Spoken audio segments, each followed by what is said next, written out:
Senator, thanks so much for doing this. Appreciate it. My pleasure. So we're here in the beautiful golden state of California. They vote, people here vote on Tuesday. What are you expecting is going to happen?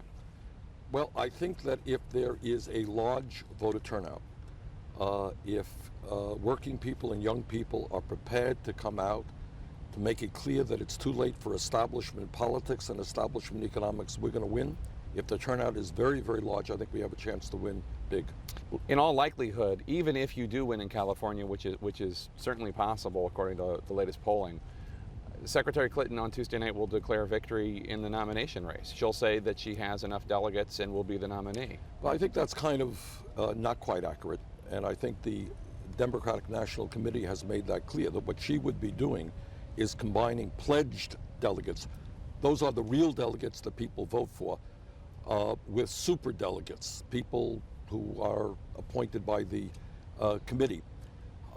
And what the DNC has made it very clear is that the media should not lump those two together, because pledged delegates are pledged to the candidates. Super delegates may change their mind. Will your strategy be different if, after all the contests are over, she has more pledged delegates than you do? Or are you taking this to the convention no matter what? Look, again, I don't want to speculate about who will end up having more pledged delegates. She is ahead of us right now, no question.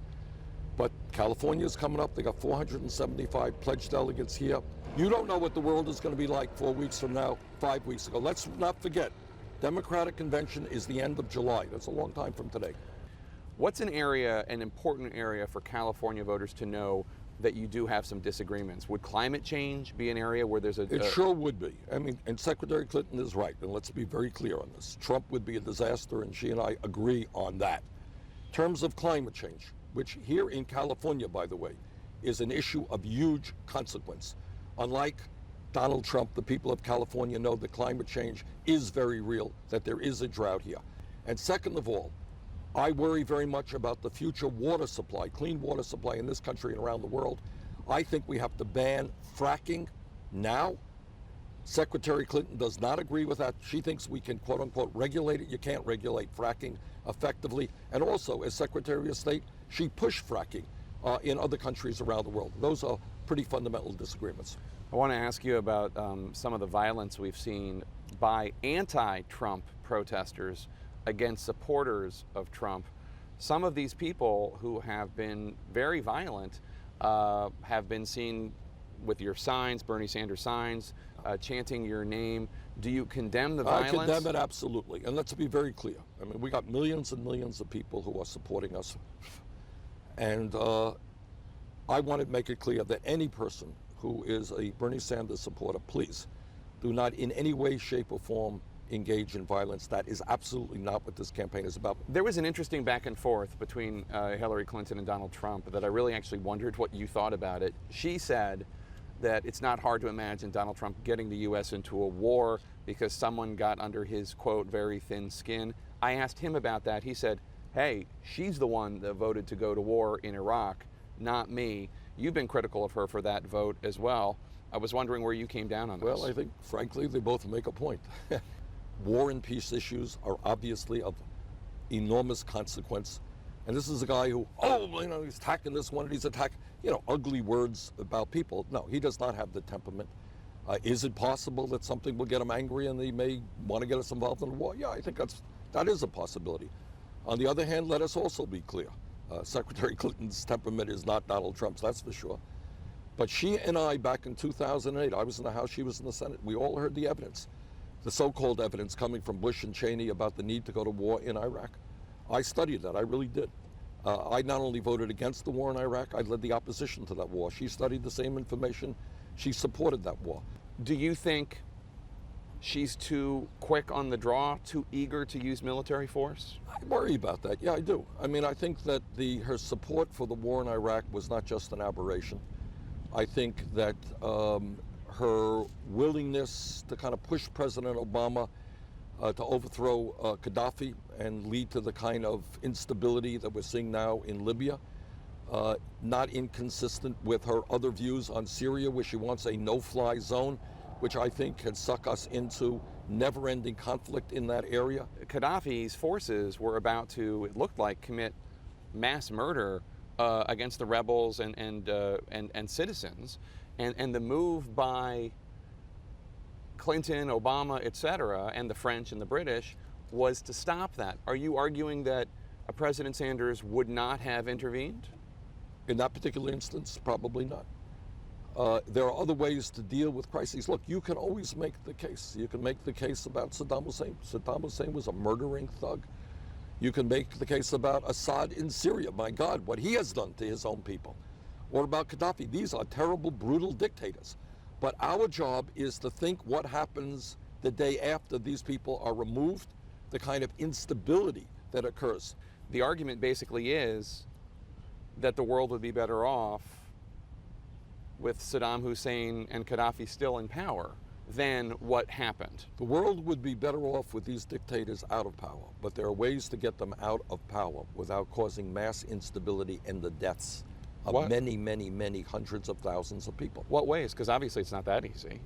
No, it's not that easy, but you bring the entire world together. If your thought is, Jake, or if Secretary Clinton's thought is, and I don't know what it is, that every dictator in the world that's out there, we got to rush in and overthrow them, we disagree very, very much. Certainly the war in Iraq, Bush's era, Clinton's era, has caused us incalculable harm. You have not been critical of the Clinton Foundation, but there are those who say that there's something inherently wrong with an American charity, especially one with ties to a Secretary of State, taking money from the Saudis and other foreign governments that don't represent our values. Is that a fair criticism? Yes, it is. It is. If you ask me about the Clinton Foundation, do I have a problem when a sitting Secretary of State and a foundation run by her husband collects many millions of dollars from foreign governments, governments which are dictatorships?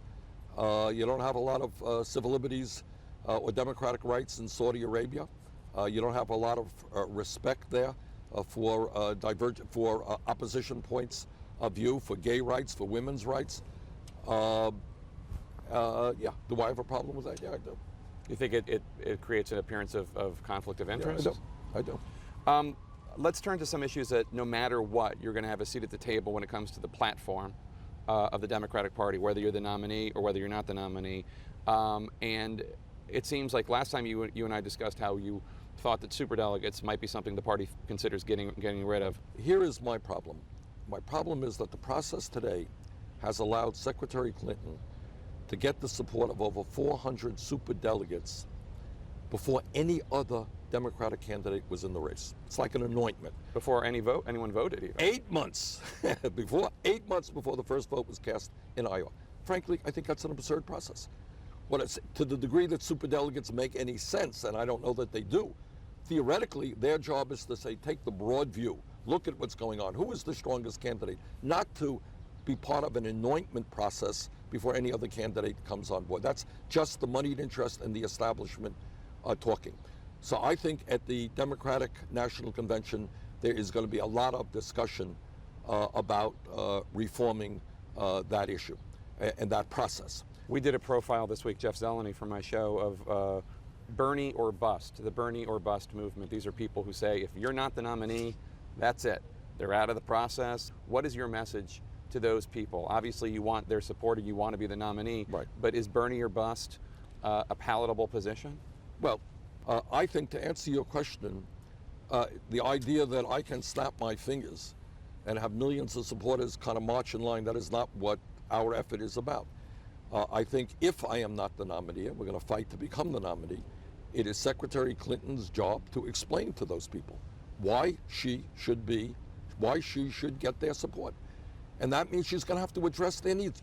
Secretary Clinton is going to have to make the convincing argument to them that how could it be that she's getting huge amounts of money from Wall Street and other powerful special interests, and she is going to stand up and fight for them. But no matter what, are you going to work hard to make sure that Donald Trump loses and the Democratic candidate, whether it's you or her, Yes. wins? Yes. Senator Sanders, thanks so much, and good luck to you here in California on Tuesday. Thank you very much.